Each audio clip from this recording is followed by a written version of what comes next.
In this video, I'm going to show you how to create the two methods asked for in the practice exercise at the end of the lesson notes. As a reminder, those two methods were to draw a square using the turtle. One of the methods to draw a square will have the turtle move the default number of units when it moves forward. For the other method, it will obtain as a parameter the number of units for the turtle to travel for each side of the square. So you'll see in the Dr. Java screen, I've already opened the turtle.java file. If you scroll down to the bottom, you'll see a comment on the last line. As a reminder, comments in Dr. Java show up as green, keywords as blue, and everything else is black. This comment is saying that this end brace symbol is the end of the class turtle, and all new methods should be put before it in the line above. Why? Because it's put in the line after that, the method will actually be outside of the class. And since Java, being an object-oriented programming language, does not allow any stray methods outside of a class, that would produce a compiler error. So we must put the method inside of the class. So we'll start by writing the first line of the method. We need to state that the scope of it is public. That means this method can be used by anybody who creates a turtle object. All methods return a return type, some value given back to the user. Now this particular method, since it is simply the turtle moving, won't actually return anything to the user. So it returns a void. That means there's nothing returned to the user. Now let's call the method something that is descriptive of what it does. How about draw square? Because that's what it's doing. This method receives no parameters, but we still need to put the empty parentheses there to tell the compiler that draw square is a method. We have our open brace, and I will put the close brace there just so we do not forget it. All right, so now let's put in code. We don't need to create any variables for this particular method. Why not? Well, we're not using any values. We're going to use the forward function of the turtle to move the turtle, and then the turn right function to turn him 90 degrees. So there's no values we need, so we don't need any variables. We don't even need to create a turtle object. The method that we are writing here will be utilized on the object that a user creates. So the object will already be created when the user asks to perform the draw square method. So we don't need any variables here. We'll just get to the code. So the first thing we will do is have the turtle move forward. Now we're not sending any parameters to the forward function, but we still need to tell the compiler it is a function. So we need the empty parentheses. And we will turn the turtle right. Now we'll move him forward again. Turn him right. Moving forward to draw the third side of the square, turn the turtle right again, and then move the turtle forward for the fourth and final side of the square. Now I could leave the turtle exactly like that, but I'm going to turn him right one more time. So the turtle faces the exact same way he was facing when we started drawing the turtle. Okay, now you've noticed I'm able to move the cursor next to the brace, and it will show me the corresponding open brace. So I can see that I have the closed brace, and I have all of these Java statements, which are simply calls to functions of the turtle class, are all contained in the draw square method. Looks good. I'm going to save this file and then compile it just to make sure there are no errors. Compilation completed. Perfect. I like that. Now, let's write the other method.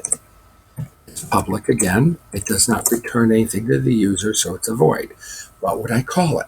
Well, I can actually call it draw a square.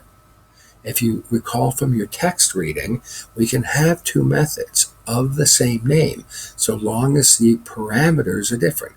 And this second draw square method is receiving as a parameter the amount of units for the turtle to move for each side of the square that is drawn.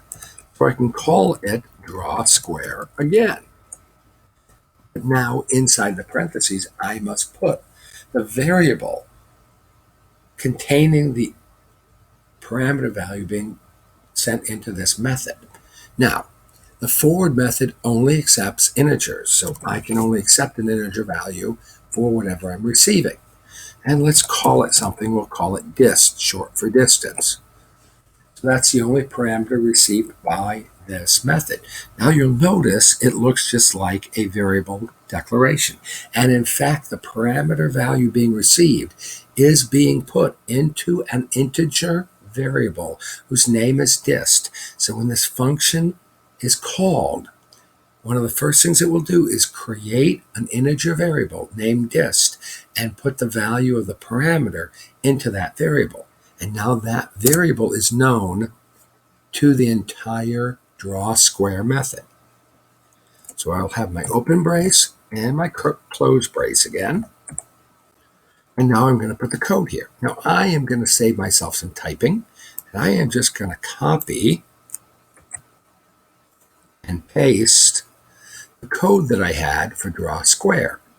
Except the only difference is now instead of moving forward the default number of units, no value sent to the forward function, I'm moving forward the value in the variable dist. So I just pass the variable as the parameter to the forward method. And that satisfies that. So now I save these changes. Make sure, yes, I have the proper close brace. Compile.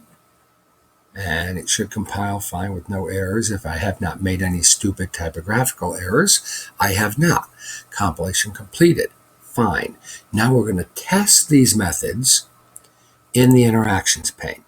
Let me make it a little bit larger so we can see what we're doing. Now, a turtle object may have been created when the draw square function is called, but in the interactions pane, no turtle object has been created, so I need to create it before I can call the draw square methods.